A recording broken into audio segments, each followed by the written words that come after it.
ओम नमो भगवते वासुदेवाय। कार्तिक मास महात्म्य 7वां अध्याय। नारद जी ने कहा, हे राजन, कार्तिक मास में व्रत करने वालों के नियमों को मैं संक्षेप में बतलाता हूँ, उसे आप सुनिए। व्रती को सब प्रकार के आमिष, मांस, उड़द, राई, खटाई तथा नशीली वस्तुओं का त्याग कर देना चाहिए। व्रती को दूसरे का अन्न ग्रहण नहीं करना चाहिए, किसी से द्वेष नहीं रखना चाहिए और तीर्थ के अतिरिक्त अन्य कोई यात्रा नहीं करनी चाहिए। देवता, वेद, ब्राह्मण, गाय, व्रती, नारी, राजा तथा गुरुजनों की निंदा भी नहीं करनी चाहिए। व्रती को दाल, तिल, पकवान व दान किया हुआ भोजन नहीं ग्रहण करना चाहिए। किसी की चुगली या निंदा भी नहीं करनी चाहिए। किसी भी जीव का मांस नहीं छूना चाहिए।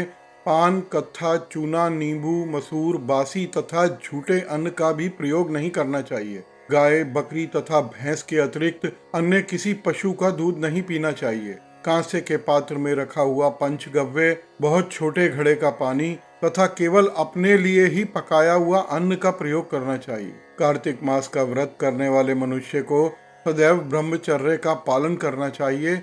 उसे धरती पर सोना चाहिए और दिन के चौथे पहर में केवल एक बार पत्तल पर भोजन करना चाहिए। व्रती कार्तिक मास में केवल नरक चतुर्दशी, जिसे छोटी दिवाली भी कहा जाता है, इस दिन ही शरीर में तेल लगा सकता है। कार्तिक मास में व्रत करने वाले मनुष्य को सिंघाड़ा, प्याज, मट्ठा, गाजर, मूली, काशीफल, लौकी, तरबूज, इन वस्तुओं का प्रयोग बिल्कुल नहीं करना चाहिए।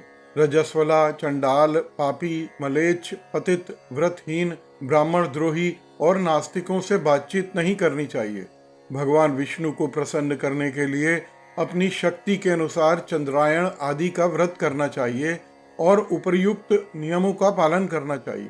व्रती को प्रतिपदा को कुम्हड़ा, द्वितीया को कटहल, तृतीया को तरुणी स्त्री, चतुर्थी को मूली, पंचमी को बेल, षष्ठी को तरबूज, सप्तमी को आंवला, अष्टमी को नारियल, नौमी को मूली, दसवीं को लौकी, एकादशी को परवल, द्वादशी को बेर, त्रयोदशी को मट्ठा, चतुर्दशी को गाजर तथा पूर्णिमा को शाक का प्रयोग नहीं करना चाहिए। रविवार को आंवले का प्रयोग नहीं करना चाहिए। कार्तिक मास में व्रत करने वाला मनुष्य यदि इन शाकों में से किसी शाक का सेवन करना चाहे तो वह पहले ब्राह्मण को देखकर ग्रहण करे। यही विधान माघ मास के व्रत के लिए भी है।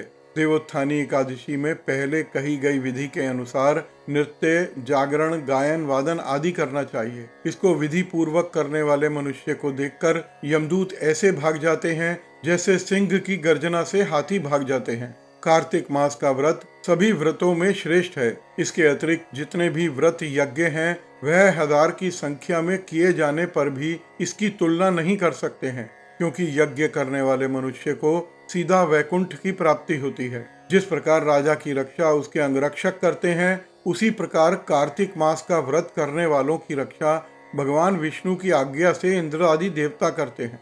व्रती मनुष्य जहाँ भी रहता है वहीं पर उसकी पूजा होती है, उसका यश फैलता है। उसके निवास स्थान पर भूत, पिशाच आदि कोई भी नहीं रह पाते। विधि पूर्वक कार्तिक मास का व्रत करने वाले मनुष्यों के पुण्यों का वर्णन करने में ब्रह्मा जी भी असमर्थ हैं।